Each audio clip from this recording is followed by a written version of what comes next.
Hey everyone, Alex here from Computer Headquarters, and today's Path of Exile video is about my journey of obtaining a double power charge helm. It felt like it went on forever.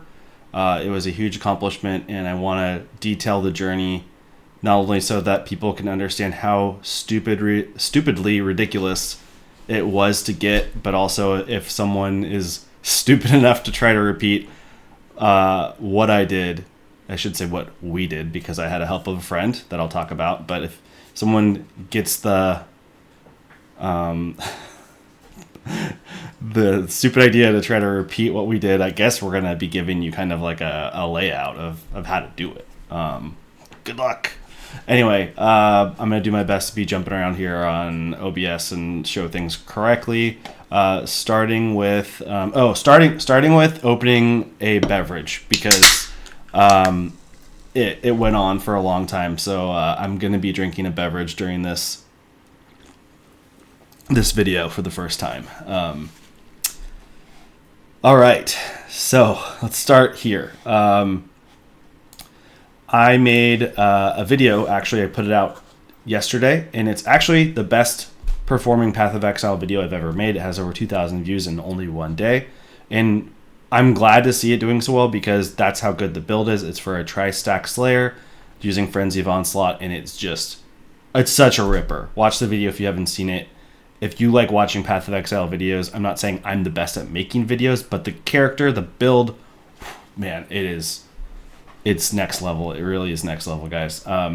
But in one of my other videos, I made a really cool Slayer, which was actually even more of an original idea than the tri-stack Slayer. This is a frenzy stacking Slayer, so it was only stacking two charges, but it was a really awesome character, and we did get almost 2,000 views on this going back about 3 weeks ago. So it did decently for me as a small YouTuber. But in the middle of the video, I talked about my double frenzy charge gloves that my friend David made for me. David is I would call him like a master crafter. He's one of my best friends. I work with him. I've known him since 4th grade. He's a very awesome person in general for a lot of reasons. But okay, so these are the gloves, and these gloves are sick, right? Plus one frenzy charges, has suppress, has attack speed, has life. Like, this was and not easy to come by. I'm sure there was someone in the comments that said something like, oh, pretty straightforward. I'm like, yeah, you spend the time doing it. So the power charge helmet was something that we joked about, David and I. It's something that we joked about going back, like, probably around the same time that he made those gloves, maybe a little bit after. And it was something that just seemed kind of like unobtainable, though, so much harder to make than the gloves, because the gloves were... I actually won't get into why, but the funnel, which I'm going to go through the funnel of making them, the gloves, so much easier, cheaper. So I have prepared. Let me tell you guys, I have prepared a PowerPoint presentation for you, which I think this is the first time I've done that since college, 20 years ago or something like that. Yeah, I'm old. So PowerPoint. Yeah, and it's starting off with the thumbnail of this video, and I want to explain it for you guys. So David has a brother named Danny, and we all play Path of Exile together. We've been playing video games together forever, since we were little kids. And the other night we've been working on this for weeks, crafting this double corrupted helm. Sorry, I keep calling it double corrupted, double power charge helm. And Danny, we've all watched the new Lord of the Rings TV show, Rings of Power. And Danny said, hey, did you realize you're Sauron? And I was like, no, what do you mean? And he's like, you've got David Brimbor over there slaving away at the forge, crafting, this helmet for you. And you've somehow tricked him into doing all this work. So I was almost crying laughing. I really was. It was one of the best jokes I've ever heard, because it is so true. David he's a very humble guy. He's very helpful. And he likes projects. He likes working as a team. And this project, he was, it wasn't like I was the guy that didn't show up to the project, but it was like if LeBron James was your team captain, and then a high school basketball player was the other guy, or maybe like a middle schooler. I'm the middle schooler. He's LeBron James. So I was just like, what can I do to help? But not only that, but David just grinded more. Like, he put more time into it. He knew exactly what to do. He's just faster. His character, I've asked him if I could, and he said yes. I want to make a video about his build this league. His build is insane. It's the fastest build I've ever seen. Anyway, so this is just the joke about, we were saying that, this helm is like the ring from Lord of the Rings, one helm to rule them all. Here's me, I'm Sauron, and David Brimbor isn't, this is Frodo, so that's not David Brimbor, but that's the joke there. Okay, let's talk about the funnel, is what I call it. Power charge helm funnel, and I do realize that I accidentally cut off the G with this picture. So there are kind of 5 things that funnel down to finally getting the amazing item at the bottom. And the reason why the funnel is bigger at the top and smaller at the bottom is because, I guess that's how funnels work, right? But no, I'm just kidding. You have to start with a lot of stuff at the top to get down to the bottom stuff that are smaller. And the things get more expensive and more expensive as you go. And that will probably make sense if you want to follow along. If you don't want to follow along on how to make this, I'm going to give you like the really quick TLDR. It costs about 1,000 divines plus on average. And it's, the amount of time is insane. Like, who cares about the 1,000 divines? The hours of work is even more crazy. And if you don't like getting frustrated when you fail, this isn't for you. That's for sure, because you're going to mostly just fail for a long time about the stupidest stuff, and you're going to get really far along, and then you're going to fail again and just have to go back to square one again. And you're probably going to get to a point where you thought you had enough money to start the project, then you run out. So yeah, maybe skip to the end of the video if you just want to see what the helmet looks like. But because I'm probably going to be talking for another 10 minutes about what we did to make it. But if you like hearing how stupid ridiculous something is, to kind of get that grasp in your head about how stupid it was to make this, then here we go. Sorry, I skipped ahead here. So first of all, you have to get influence bases, and unfortunately, we kind of started this project in Dead League. So getting the influence base, which is a warlord base, was not as easy as it normally would have been, because there are just less people playing and less of them being supplied to the market. So it has to be a warlord, and we're specifically needing a Lich's Circlet. It has to be warlord influence. It can't be corrupted. It can't be mirrored. So there are 4 ways to get a bunch of these bases. Sorry, and I think my Discord's on right now, and you may have just heard someone talking in Discord. I forgot I was recording. Let me just turn that off real quick. There we go. That was actually David talking. He's probably interested to hear about my notes here on this video. But okay, so 4 ways. Buy a warlord base that's ready to go. Just go on the trade site and buy one. They're going for like basically about 2 divine right now for just a base, just a basic one. You could buy a regular base and then buy a warlord exalted orb and hit that base with it. But a warlord exalted orb, I think the cheapest I ever saw them was like 2.2 divine each. So you're already spending the 2 divine plus just to do that. Another good option is to buy an influence base that's non-warlord and then reroll the influence at the harvest bench. The theoretical average is 1 in 5 tries, which is 5,000 blue juice, which is about half a divine. But I also had some times where I think I rolled it over 20 times just to get one. So that's 2 divine of blue juice. And then often the influence Lich's Circlets, we honestly were spending even 100 chaos a lot of time. There was a guy that sold us, I think, 45 toward the end, and I think without that, we would never have got here. And I think he sold them to me for 50C each. If you're watching this video, thank you so much. As much as I haggled with you to try to get a better price, you really helped us out. Okay, the other thing is you can just find it on the ground. And I put GL because farming them off the ground is not easy, even if you have the absolute best strategy in the world, which there is one, and it's not easy to do.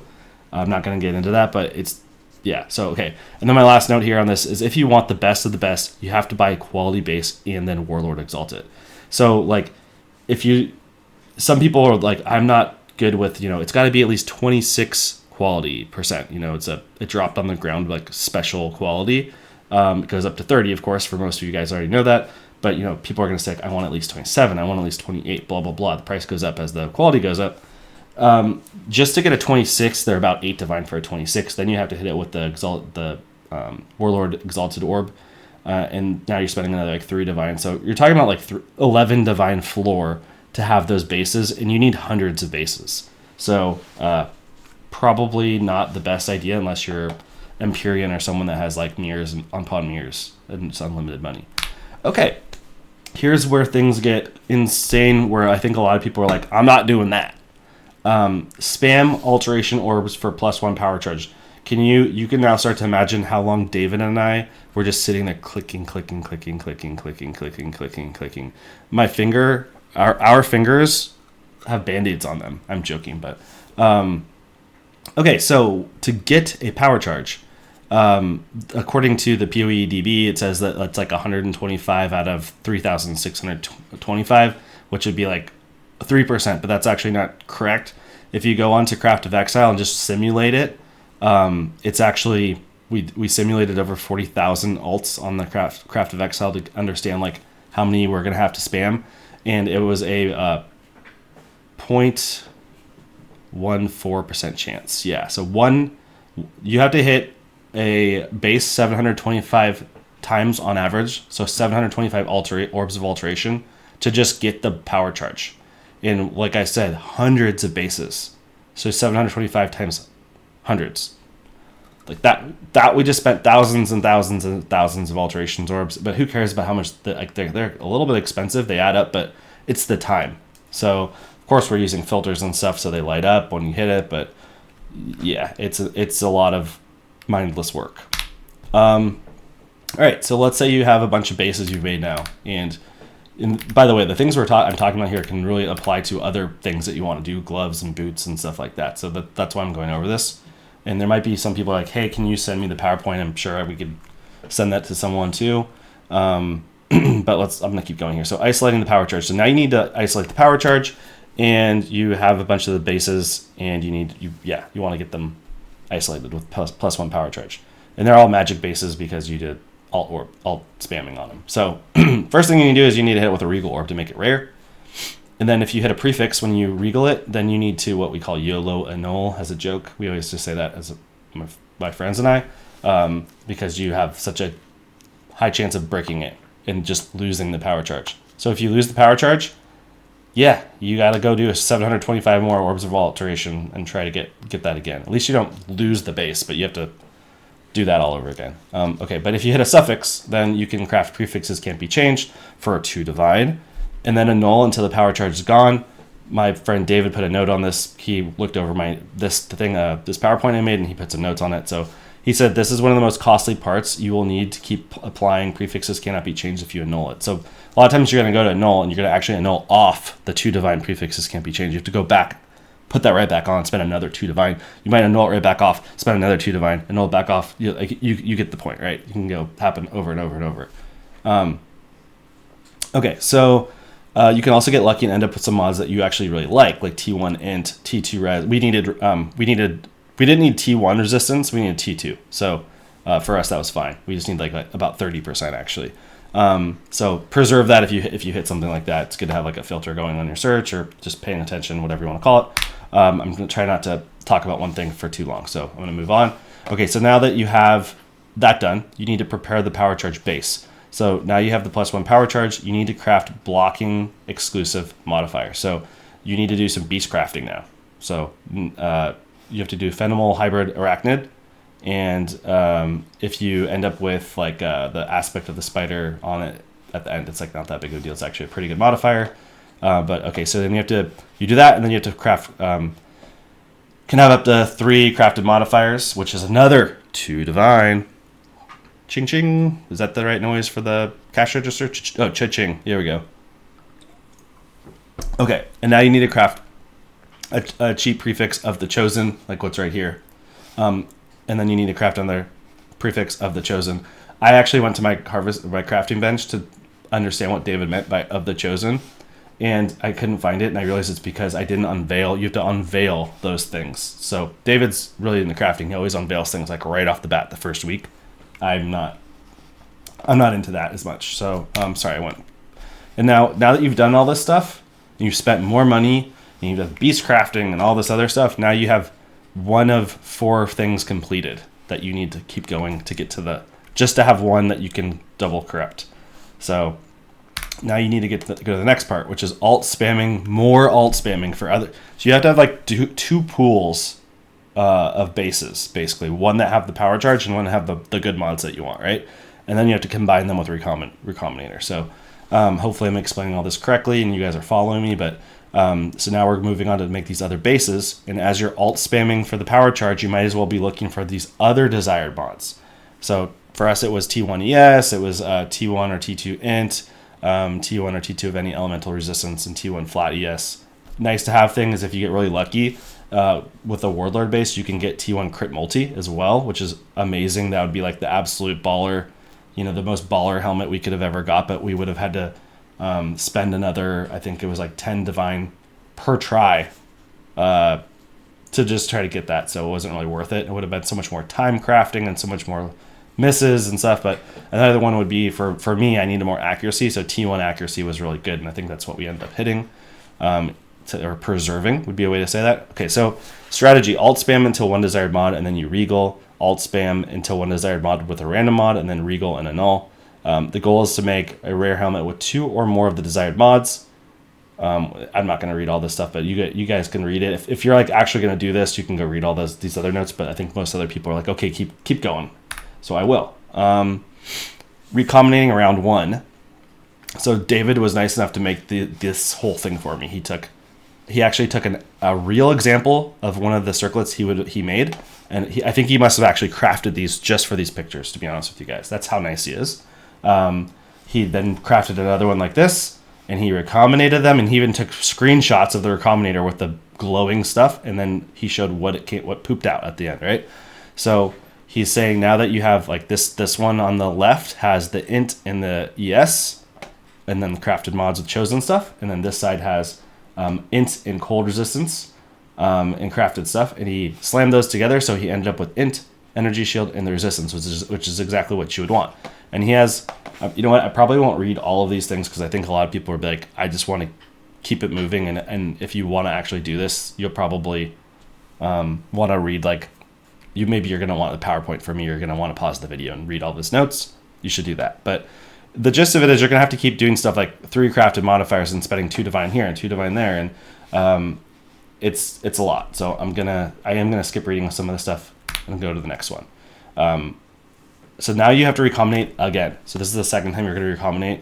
Now that you got lucky and everything worked out for you on that last part, and you actually have this other base with 3 really good modifiers on it, now you need to take your power charge base that you made earlier, and you take that new base that you just got that has 3 really good modifiers, and you're going to slam those together, and you're going to hope you get something like this. And he actually did one again. He actually made a base like this for the video, because he had some leftovers, I think, from when we finished.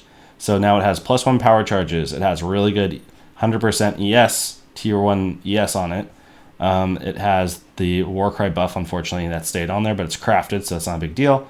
And then it has int and cold resistance. So he says ideally you want to end up with 3 mods from the right item and the power charge from the left. This is an 80% chance for this to happen. Sometimes a mod will fall off and you'll have to go back a step, or you might end up with a mix of mods that you'll need to recomb with another complementary base. So there have been situations I remember where I'm watching him do this, because he did all the recombinating, because I don't understand it very well. He does. And he would lose the power charge at certain times, which is super frustrating, because you got all this way, you did all that crafting, and then you lose the power charge in the recombinator. So that sucks when that happens. But it just happens. So now you have to prep the item for double corrupting it. So you need to obviously quality it up to 20. That's cheap. You're going to Sacred Orbit until you have a really good rolled base. That can cost up to 4 divine, depending on how many times you hit it. Now you're going to need to divine it to make sure the rolls are good, because you don't want to go through all this work with bad rolls, right? So that might cost up to about 6 divine, depending on how many times you have to hit it. And then you might need to change the resistance on the harvest bench. Like, let's just say it was cold, but we needed fire. So you're going to roll that back. You're going to roll that over to fire, and then you might even go back and forth for the maximum roll. Most people will do that because it's not too expensive. It's only about 80 C is what he has here. Then you're going to probably craft ES. That's cheap. You're going to exalt slam it if you need to. That's cheap. And then you're going to 4-socket and 4-link it. Cheap, cheap, cheap, right? But some of these things were really cheap. Some of these things were really expensive. And the whole process is crazy expensive and crazy time intensive, as you can probably start to get the feel of. And we estimated that it cost us about 23 divines per base that was like ready to go. Sorry, I had to burp. Now that I'm drinking my beverage. But yeah, so that's a lot of money when you look at how many times you need to do this just to get one that's ready to go to the double corrupt temple. 23 divines, and yeah, you'll see in a second why that's. I already told you it costs over 1,000 divine for us. So now let's talk about the double corruption, the temple. So the math of the double corrupting is simple. You have a 25% chance that you poof the item, it's just gone. You have a 25% chance to turn it into white sockets. You have a 25% chance that it becomes a completely different rolled item, and then a 25% chance of the double corruption. So of those 4 different outcomes, 2 of them are good. Turning into white sockets is fine. You know, it's because you're left with an item that's still a really good item. Like it's a, you know, it costs us 23 divine to make that item, and on a normal day, that item might have been worth 40 divine for that type of an item during a regular time of the league when everyone's online. It's still really good. So that's not too bad. And if you double corrupt it and it hits things that you don't want, like let's say +2 AoE and +2 duration or something like that. I don't know if duration was one of the things you can get, but let's just say whatever. +2 things, maybe ES is another one. You might get something that's still worth like 100 or 200 divine. So the whiffs can actually be worth a lot. And if we would have been in a better part of the league, we would have been able to sell the whiffs a lot faster and recoup more money faster so that we could keep the project going faster. But instead, we were actually like funding our project mostly from things that we were selling from. Like I took apart a whole character and was selling off the character piece by piece. And so like, one day a chess piece would sell for 100 divine. I'm like, oh, we're back in. There were a couple days where we thought we were going to run out of money. So anyway, sorry, going back to the double corrupt, right? Okay, so within the 25% chance of the double corruption, the chance to get the power charge as one of the corruptions is small. So the math is also pretty straightforward on this. There are 23 total corruption possibilities, and they're all weighted evenly. So you have a 1 in 23 chance on the first corrupt hit that it's going to be power charge. So that's about 4%. And then if it misses, you have a second time it rolls again to try to hit that power charge, and the pool of modifiers that it can hit has now reduced by 1 because you can't have 2 of the same thing. So now it's 1 out of 22. So it's also about 4%, but it's like 4.5. So you add those two together and you get 8.8% chance that it's going to corrupt if it hits the double corruption. So it's not 8.8 out of every try, it's 8.8 out of the 25%. So if you take 25%, and you multiply it by the 8.8, you get 2.2%. So every time you would take it to the double corrupt thing, it's a 2.2% chance. So that maths out to 45 tries on average to get +1 power charge. We estimated that we hit ours on 50, I think about try 50. And sorry, I need to take a drink because my voice. The craziest thing happened. We hit it twice in a row because we hit it and we still had like 4 more bases prepared for that night. I think we were doing 12 in a row that we had prepared. And most of the time when I say we, it's David. So I'm just being honest here. It's mostly David. Like he's the one blipping through the temple doing the actual corruption. I'm usually just like helping buy stuff. But so yeah. We hit 2 in a row. He has one of them for sale right now on the trade site. I think for 2 mirrors, which is probably cheap to be honest with you, considering how much work it is to get one. And I just put a note here that it's like 2 divine per attempt at the temple. So it's like on average another 90 divine you're spending on just the temples. But I think that's the end of the slideshow, which is cool. And now we can go over to POE and I will show you the item. So here's the one I'm keeping. It's +2 socketed AoE, +1 power charges, 50 int, 100% energy shield, 34 fire resistance, which as I mentioned earlier, I only needed like 30 to be at cap on this character, and then of course another power charge, and accuracy equal to my strength, which is giving me just a little bit more accuracy that I need, and then another just crafted ES. Excuse me. So really baller item, and this is really gonna take this character, even though it's Dead League, even though people aren't really watching POE videos as much right now. I'm still gonna make another video with like, if this character that is pretty much a 2.0 for me, if you want to call it that, because I had upgraded it a lot from like, let's call it my 1.0. I just never made a video of the 1.0. This next version will probably be like, we'll call it 3.0, and it will be, it was already so stupidly good. I think if you guys watch my video, like I'm tanking Maven's memory game. I'm tanking Uber Maven's memory game, I should say. I'm tanking Uber Exarch's Incinerate. It's just, and the damage is crazy good too, but my damage in tanking this are going to go through the roof. If I was sitting at 15k ES, I'm going up to about potentially 18, 20k. And so even tanker and even more damage at the same time, it's just going to be baller. It's going to be hard to play next league knowing that I came from this character. So I'm almost ready for POE 2 just because I don't know if I can one-up this. Yeah, that's pretty much everything I wanted to talk about. Cheers to David. He's such a good person and such a good friend to have, and such a good teammate, to work with on a game like this. He's so dedicated. When we decided we were going for this, he was just like all in. And I'm sure everyone wishes they maybe you do have a friend like that, but it's, if maybe you do. I can't even talk. Sorry, I'm trying to express my words of my gratitude toward him, and people out there probably relating to that. But I'm rambling, as I usually do, and this video is already long enough for just being about a helmet. Thanks to everyone watching these videos. Hopefully you like the next video where I make this character even stronger. Thanks.